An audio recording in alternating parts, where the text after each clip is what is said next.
All right, so today we're really diving into the deep end, talking about something making huge waves in the dApp scene. It's called SwapKit. Yeah, SwapKit. They're causing a stir. They're claiming to be like the solution for this whole cross-chain interoperability challenge, which, let's be real, has been a bit of a roadblock. For sure. And get this, we're talking managing over 5,500 assets across 14 blockchains. That's pretty wild, right? Yeah, those are some big claims they're making. I mean, we're talking about potentially changing the whole game for developers. Exactly. So the question is this really the holy grail we've all been waiting for? Or is it, too good to be true? Yeah, well, that's what we're here to unpack today. Exactly. So maybe we can start with like the basics. For anyone who hasn't been glued to every blockchain development, what exactly is SwapKit? So SwapKit, at its core, is a software development kit, an SDK. Right, an SDK. And developers use these toolkits to build applications. In this case, decentralized applications, DAT apps. Okay. What makes SwapKit different is it's specifically designed to tackle this problem of cross-chain interoperability, basically making it super easy for developers to build dApps that can work seamlessly across all those different blockchains. Right, because right now, anyone who's tried to move, say, Ethereum to Solana, Oh, tell me about it. it's a nightmare.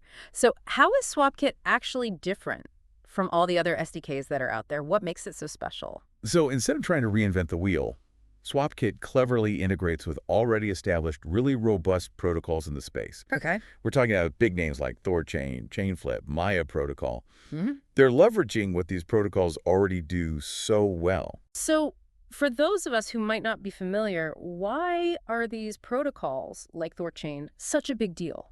Okay, so let's take Thorchain, for instance. They're known for their decentralized liquidity pools, right? Huh? And these pools, they span across multiple blockchains. Right. So let's say you want to swap some Bitcoin for Ethereum.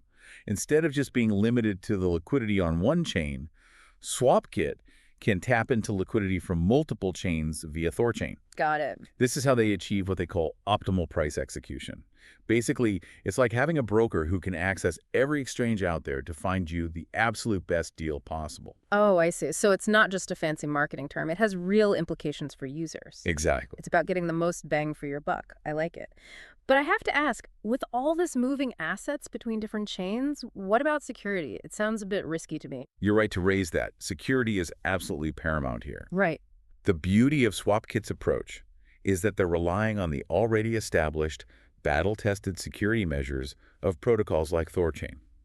So it's not like they're starting from scratch. Exactly. Think of it like this. They're building on a foundation that's already proven itself, weathered some serious storms. That makes me feel better. Yeah.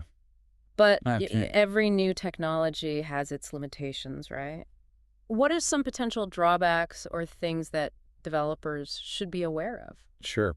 One thing to keep in mind is that while integrating multiple protocols is incredibly powerful, it can also introduce complexity. Mm-hmm. And developers, they always have to be mindful of that complexity. Oh, yeah, of course. Makes sense.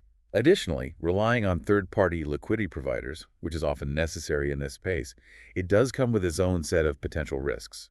It's always a trade-off, isn't it? You gain functionality, but potentially add layers of complexity. Exactly. Okay, last thing.